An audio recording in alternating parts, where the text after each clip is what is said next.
One, two, three, roll action. Assalamualaikum warahmatullahi wabarakatuh. Welcome to my podcast Kata Citra.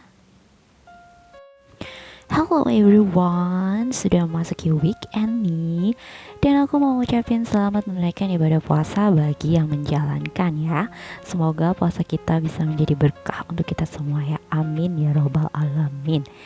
Dan hari ini karena udah memasuki weekend, sudah saatnya untuk podcast misteri. Jadi buat kalian yang baru pertama kali dengar podcast aku, welcome, selamat datang. Kalian bisa klik tombol subscribe di bawah dan juga kalian bisa like, share, serta komen di podcast aku. Oke? Buat yang udah subscribe, thank you and happy listening all. Dan kali ini aku bakal bercerita tentang suatu cerita yang aku pernah dengar dari teman aku. Jadi ini cerita dari teman aku ya teman-teman. Aku akan bagi ke kalian. Oke? Baiklah. Ini dia ceritanya. 1, 2, 3. Let's go. Cerita ini dimulai dari bangkrutnya usaha ayah sebagai pengepul besi bekas. Dari aku mulai kecil, ayah sudah menjadi pengepul besi dan pada tahun ajaran baru aku masuk di SMA, usaha ayah mendadak jadi bangkrut. Kami sekeluarga harus merelakan rumah kami untuk dijual dan menutupi semua kebutuhan kami sehari-hari. Beberapa minggu kami tinggal numpang di saudara ayah. Dan hari itu, ayah mengajak kami semua pindah di rumah yang jaraknya lumayan jauh dari pusat kota dan juga pastinya dari sekolahku. Aku sendiri memiliki 2 saudara. Kakakku, seorang laki-laki yang sudah lulus SMA dan sekarang dialah yang membantu ayah dalam usahanya menjadi pengepul besi. Aku sendiri masih berusia belia yang masih duduk di kelas 1 SMA. Aku seorang perempuan dan aku punya seorang adik laki-laki yang baru berusia 4 tahun. Jarak kami lumayan jauh dengan adik kami, maksudku aku dan kakakku. Tetapi kami sangat dekat satu sama lain. Kami berlima pun pindah ke rumah itu. Rumah dengan sejuta kejanggalan dan juga keanehannya. Pada awalnya, kami sekeluarga sama sekali tidak menyadarinya. Namun, lama-kelamaan kami sadar kalau kami tidak tinggal di sana sendirian. Ada hal lain yang menemani kami. Rumah kami terletak di ujung jalan sebuah perumahan lama. Bentuk rumahnya pun sudah cukup tua. Interiornya juga terlihat kuno, namun bangunannya masih sangat kuat. Dindingnya sangat tebal dan jendelanya juga sangat lebar di setiap ruangannya. Pintu-pintunya terbuat dari kayu mahoni yang diukir dengan ukiran kuno juga. Ayah bilang dia mendapatkan rumah ini dengan harga yang cukup murah.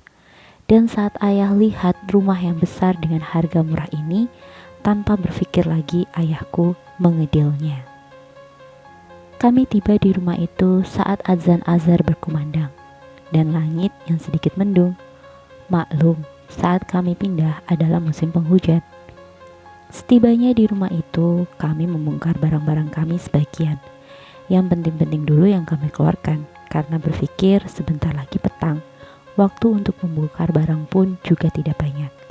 Jadi kami berencana akan kembali berbenah keesokan harinya. Aku dan kakakku berjalan melewati koridor panjang di dalam rumah itu. Kami hanya ingin memilih kamar yang akan kami tinggali. Aku memilih kamar yang ada di dekat tangga menuju loteng, sedangkan kakak lebih memilih kamar di ujung koridor.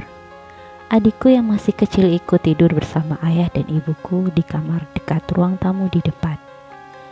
Rumah kami hanya 1 lantai. Lantai atas yang aku bilang loteng itu hanyalah gudang untuk menyimpan barang-barang. Tidak ada space banyak di loteng itu. Walaupun hanya 1 lantai, rumah itu sangat besar. Di dalamnya ada 4 kamar tidur, 2 kamar mandi, dapur, ruang tamu, dan sebuah ruang kosong. Dan itu dijadikan ruang keluarga oleh ayah. Kami berlima tertidur lelap hari itu karena jujur kami semua sangat lelah karena pindahan itu. Kami masih merasakan kelelahan yang amat panjang. Aku masih duduk di ranjangku sambil membaca buku favoritku. Lalu tiba-tiba terdengar dentuman keras dari atas loteng. Aku sontak kaget dan berjalan keluar kamarku. Saat aku membuka pintu kamar, yang aku lihat hanya keheningan.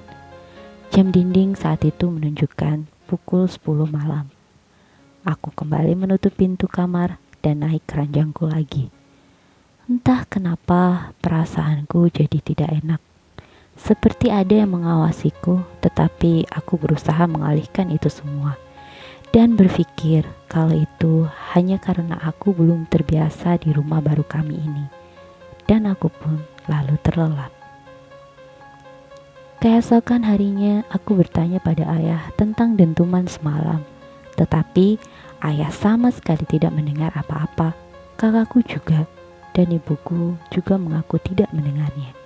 Jadi mungkin hanya aku yang mendengarnya. Aku berusaha berpikir kalau itu hanya karena aku kecapekan saja, makanya aku mendengar hal-hal yang aneh. Hari itu aku dan keluargaku mulai berbenah.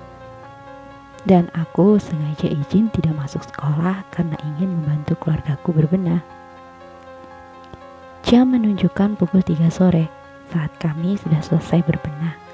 Dan ada beberapa barang yang harus kami masukkan ke loteng. Aku dan kakakku mengangkat 2 box yang lumayan besar untuk kami tempatkan di loteng. Ayah yang berada di depan kita membuka loteng itu dan menyuruh kita untuk memasukkan 2 box besar tadi di sana. Sesaat aku dan kakakku masuk, di loteng itu penuh dengan debu dan baunya sangat lembab, seperti kamar yang jarang dibuka. Di sana aku melihat banyak sekali barang-barang seperti kursi, meja, dan juga beberapa lukisan yang semuanya terlihat sangat tua sekali. Setelah meletakkan box-box itu, kami pun bergegas turun dari loteng dan ayah kembali menguncinya. Sesaat setelah ayah menguncinya, ayah menyuruh kami untuk tidak masuk ke sana sendirian. Dan jika mau mengambil sesuatu di sana, harus ditemani oleh ayah. Kami berdua hanya mengangguk saja waktu itu, tanpa berpikir panjang apa sebenarnya maksud ayah berbicara seperti itu kepada kami. Pada malam harinya, kami kembali ke rutinitas tidur dan seperti biasa, tepat di jam 10 malam aku kembali mendengar dentuman dari loteng. Dan kejadian itu terjadi di malam-malam selanjutnya. Karena aku sudah tidak tahan, aku meminta ayah untuk menemaniku ke loteng pada hari itu. Aku bisa melihat raut wajah ayahku yang heran denganku, karena aku sudah tidak tahan lagi dengan apa yang aku alami sendirian ini. Ini bukan hanya sekali, tapi hampir setiap malam aku mendengarnya. Suara itu seperti sebuah meriam yang diletuskan, atau bisa sebuah kembang api yang diletuskan. Tapi tidak ada apapun di langit, dan anehnya hanya aku yang mendengarnya. Saat aku dan ayah memasuki loteng, kami tidak menemukan apapun. Namun, aku menemukan sebuah album foto yang sudah cukup tua. Ayah menyuruhku untuk tidak membawanya turun dari loteng. Namun, aku sekilas melihat beberapa foto di dalamnya sebelum ayahku menarikku untuk turun dari loteng itu. Dan pada malam harinya, aku tidak mendengar suara itu lagi, dan aku pun bisa tertidur dengan lelap di malam itu. Namun, di malam berikutnya, teror baru aku dapatkan. Aku mulai bermimpi aneh, mimpi yang sangat mengerikan. Aku melihat sebuah pembantaian yang dilakukan di rumah yang sekarang sedang aku tinggalin dengan keluargaku. Aku melihat seseorang dengan seragam militer bersama seluruh keluarganya dikepung dan ditembak satu persatu secara brutal. Sangat mengerikan. Aku bahkan tidak tega untuk melihatnya dan terbangun dari tidurku. Awalnya aku sama sekali tidak menyadari, namun pada malam-malam selanjutnya aku sadar, Wajah seseorang yang ada dalam mimpiku adalah orang-orang yang fotonya aku lihat di loteng atas rumahku. Dan hari itu, aku putuskan untuk kembali ke loteng, dan kali ini aku sendirian naik ke sana. Aku mulai membuka loteng dan memasukinya. Aku kembali membuka album itu, dan benar saja, semua orang yang ada di dalam album itu adalah orang yang hadir di dalam mimpiku. Lalu tiba-tiba aku melihat sosok yang sangat besar berdiri tepat di depanku. Aku menjerit sekuat tenaga dan tiba-tiba semua menjadi gelap dan aku pun terlelap. Tidak ada yang tahu apa yang terjadi padaku. Saat aku bangun, aku sudah di kamar dan semua keluargaku ada di sana.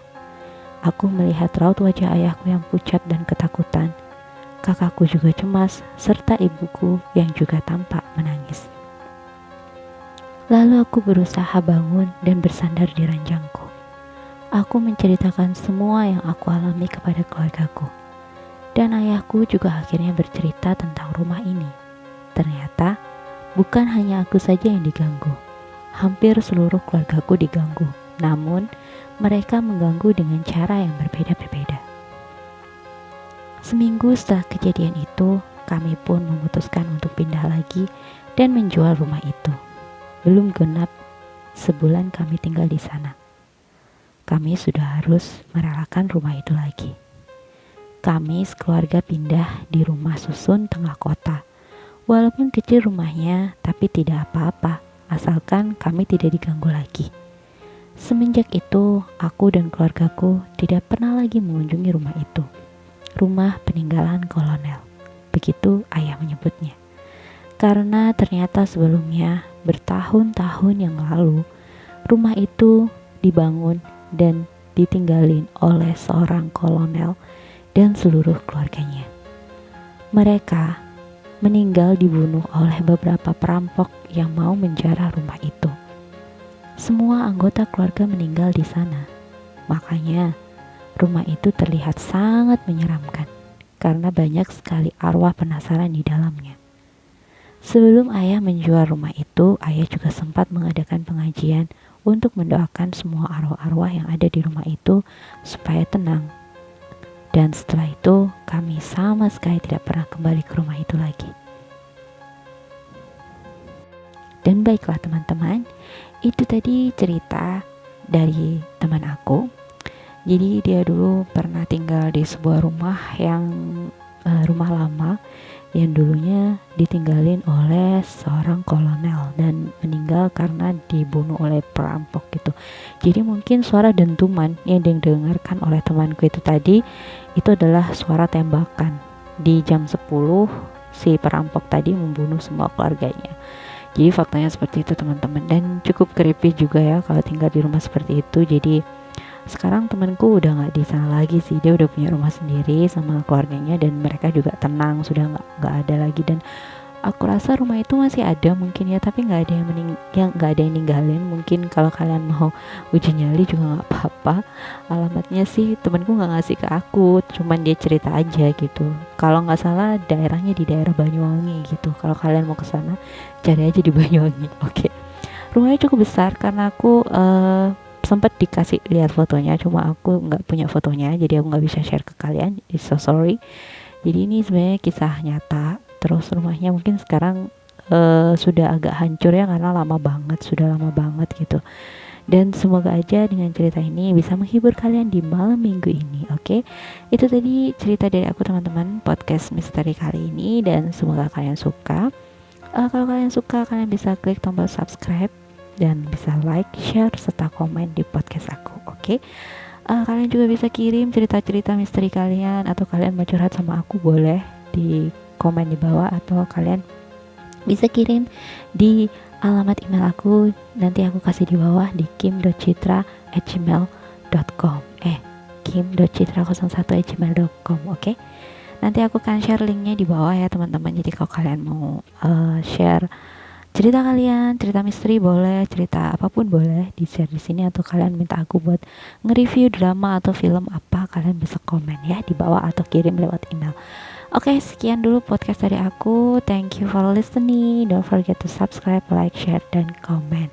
Follow my IG and Twitter, gampang banget di @citrakim1989. Oke, see you on next podcast. Wassalamualaikum warahmatullahi wabarakatuh. Bye bye.